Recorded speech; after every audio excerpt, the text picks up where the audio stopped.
Hi, everybody. Elida Zweidler-McKay with ZM Coach, where we're all about helping you take your career to the next level, whether that's moving up in your current organization, stepping into your leadership in a new way, or finding a new job somewhere else.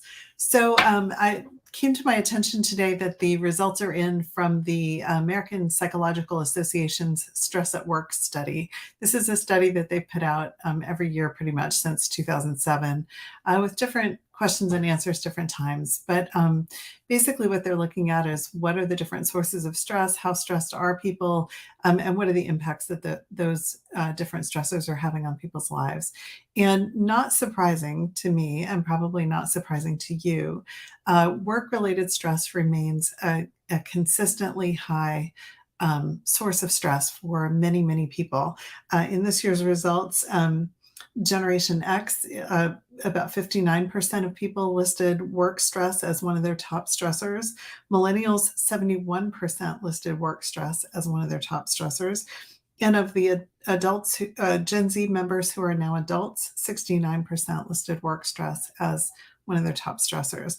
And among these groups, other top stressors were money, the economy, and health.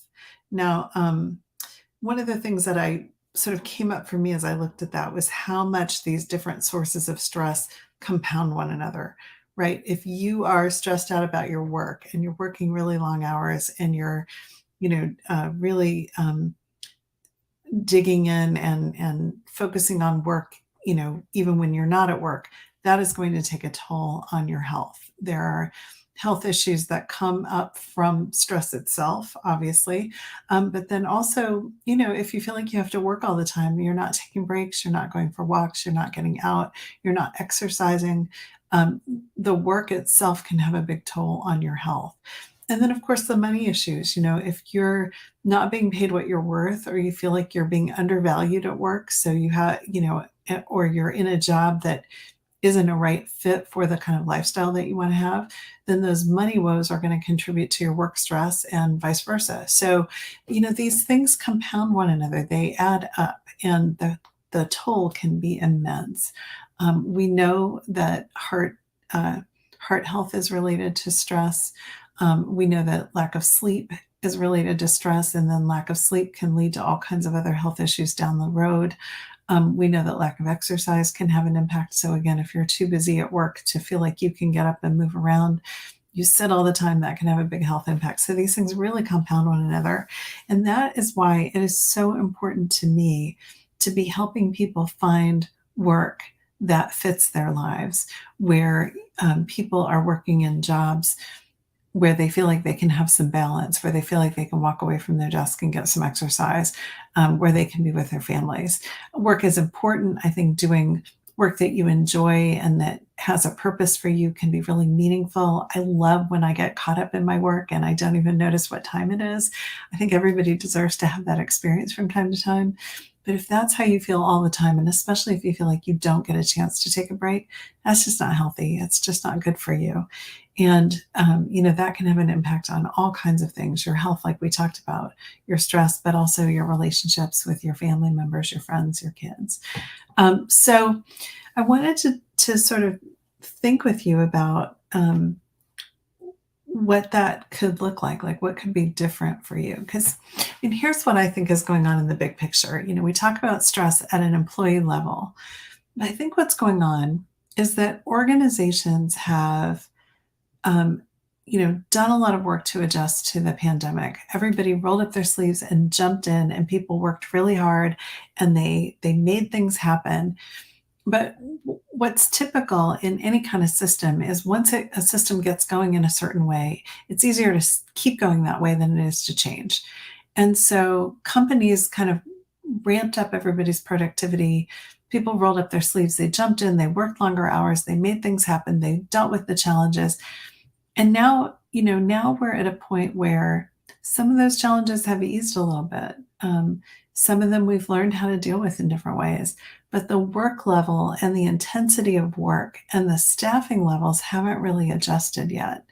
And I think that's a real problem because the kind of effort that people put in to make things happen during the pandemic and keep their companies going and eke out that extra productivity was important to get us through kind of a national international crisis.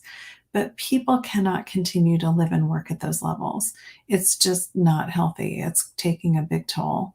And so I think it's time, if you are working in a role that is still ramped up, to start to have conversations with your organization about how to right size your job.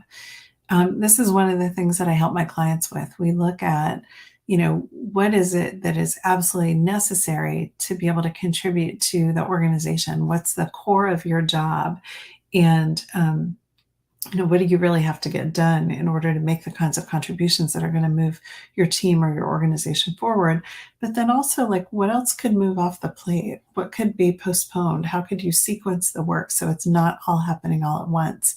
Are there ways to build out the team and have other people, other resources that would be available to pick up some of the work? Those are the kinds of conversations that I think need to start happening if they haven't been already, to get people back to a sense of livable work, where not every day is a fire drill, not every day is a crisis, not every day is working at 150%.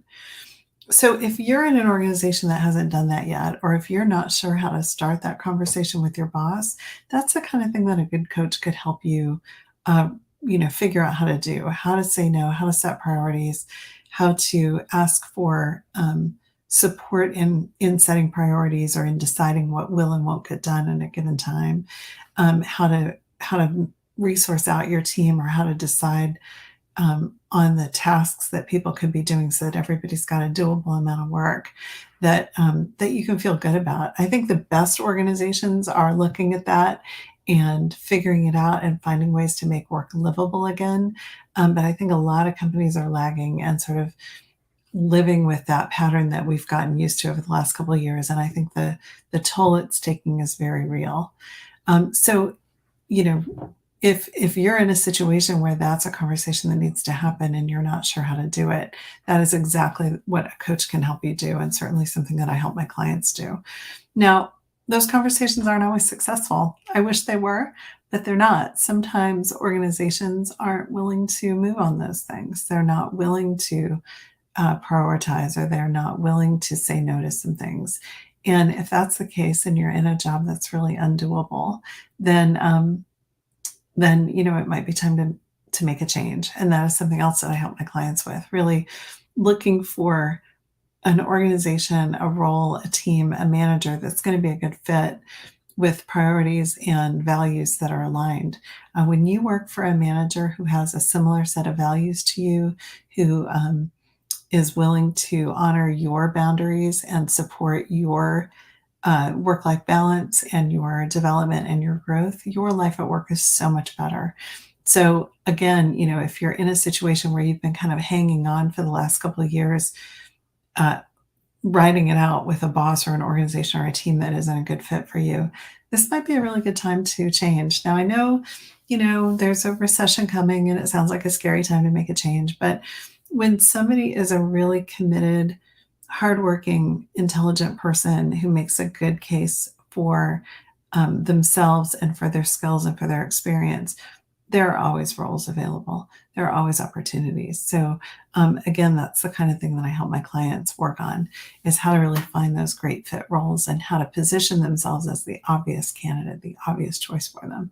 So if you're feeling like it's all work and no play, you're feeling really stressed, you can relate to what I'm saying from the APA survey, and you're like, yep, that's me, and there's no relief in sight, I would encourage you to get on the phone with my team. We will talk to you about your situation. We'll understand what your current stressors are. And if that's something we can help you with, we'll let you know what that would look like, how we can get you out of that stress and into a situation where you feel like you're making a more balanced contribution, where you can still have the life that you want to have. So the best way to do that is to book a call with us at cmcoach.com/apply. We look forward to talking to you. Take care.